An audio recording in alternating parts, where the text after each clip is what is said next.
So I've given all the best movies of 2022 a list, and I thought it's time to give the TV shows some credit as well. I didn't watch as many TV shows last year as I did movies, so this is going to be a shorter list than usual. This is just going to be a top 5 TV shows of 2022.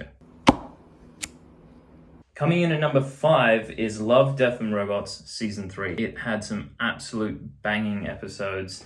Bad Traveling, Swarm, and Mason's Rats were really the 3 that kind of stood out as my favorites. There were also some other really good episodes in the show. It's just the creativity of the storytelling, the shock value, the animation, the voice cast. It's really top tier science fiction animation adult storytelling. I just love how different this show is to anything else that's out there. The only show that comes remotely close to this is probably like Black Mirror. I love all the twists in the storytelling. A lot of the episodes have a massive reveal right at the end that just absolutely blow your mind. As soon as the reveal happens, the credits just like bam, and they just pop up immediately after. So you're just sitting in your seat like, what was that?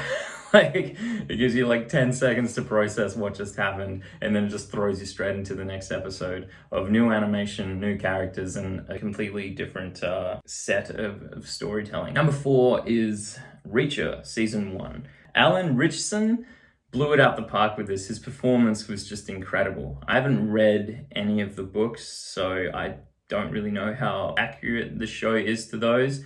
But this show was just amazing. I remember seeing the trailer and being like, yeah, this will be some fun. Little did I know it'd be like one of the best crime shows I've seen in quite some time.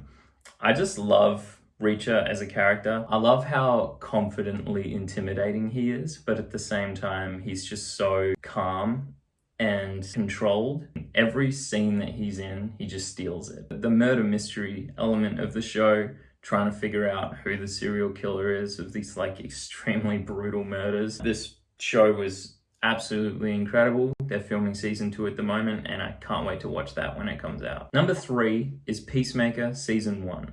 This is the best performance I've ever seen from John Cena. He's usually just kind of a comic relief, just a big muscle man in whatever role he's in, but this show was a character study more than anything else. I mean, yes, it was a sequel to The Suicide Squad, and it had a very similar premise to that movie, with John Cena's Peacemaker being part of a team who has to take out an alien invasion. But yeah, front and center, it just deals with the trauma, the mental effect that the Suicide Squad mission had on Peacemaker, and the decision that he made in killing someone that he probably considered his friend, but he killed for his country, and then how it affected him later. His character's a lot different in this than he is in The Suicide Squad. He's just way more flushed out and way more emotional. The action scenes hit really hard here too. They're extremely entertaining. It's the banter between the characters that's really good too, and just seeing John Cena go out on these rants. You can tell there was definitely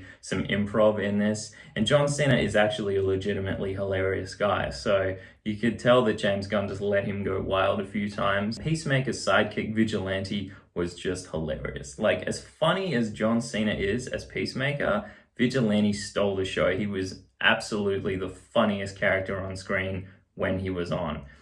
Any scene with Vigilante in it was just absolutely my type of sense of humor, so it just hits so much harder than it probably should have. By the last couple episodes, the threat is so high and it's insanely intense.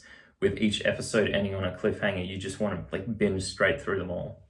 Number 2 is The Legend of Vox Machina, Season 1. I've talked about the show on this channel before, and it's just incredible. It's honestly some of the best fantasy animated adult storytelling on television. If this is your kind of thing and you haven't seen it, you're absolutely missing out. Every single main character is so different, yet they work together so well as a team. It's the writing and the world building that's just so creative. There's so many original fantasy elements that are brought into the show, stuff that I've never seen before. I've never seen in movies, TV shows, or video games. The originality alone is enough to make this show stand out as just an absolute masterpiece. The show is also incredibly unpredictable. There's so many scenes or episodes where you think they're going to go in a certain direction. The writing but it just flips it on its head. The cast are having so much fun in these characters as well.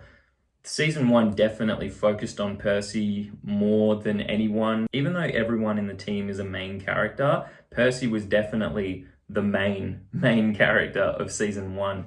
And they kind of went through his kind of story and character arc in that, with the whole team kind of helping him throughout all of season 1. Season 2, they'll definitely grab a different main character from the team to become kind of the new main character, and I'm interested to see where that story goes. Number 1 was The Boys season 3. I mean, could it have been anything else? The show was an absolute masterpiece. I love season 1 and season 2. They put The Boys in my top 10 TV shows of all time, but season 3 put The Boys up to my second favorite TV show of all time. It was just incredible. The performances from Anthony Starr, Jensen Ackles, and Carl Urban were all absolute top tier. Anthony Starr in particular, after watching season 3, I was like, Homelander is my favorite TV villain of all time. His complexity, his emotion, just the way that his character was written. I loved the introduction of new characters, especially Jensen Ackles as Soldier Boy was just incredible. They added a new character that was as strong as Homelander, going toe-to-toe with Homelander. So we finally had someone who could fight this villain that just seemed unkillable. Also, the traumatic backstory is revealed, especially from Butcher, on why he is the man that he is, because he's a terrible person. As much fun as he is to watch and as well as he is performed, he's just a bad guy. We go into his origins in this season, and they show how truly broken he actually is. And he also, similar to Homelander, puts on this fake, tough character on the outside so that people don't know how broken down he truly is on the inside and the trauma that he's gone through in his childhood. The action was also absolutely incredible. They hit us with some of the best hero-on-hero fights. I think giving the boys superpowers as well to fight the people with powers just made it so much more entertaining. They've been doing that in the comics kind of from the get-go, so I was really excited to see this. And the shock value, my gosh, it was dialed up to 11 in this season. There's 2 episodes in particular that will just stay in your brain forever. They were so messed up, but in the most insanely entertaining way. An incredible masterpiece, a show that if you can handle it and you're not watching it, jump on board because it's incredible. I have recommended this show to so many people, and every single one of them has been so happy that they did. That was my list of my top 5 TV shows that came out in 2022. There's some really great stuff. If you watched a show last year that didn't make my list, feel free to comment that down below. Feel free to like the video and subscribe to my channel. Both of those really help me out, especially the subscription. And I will see you in the next one.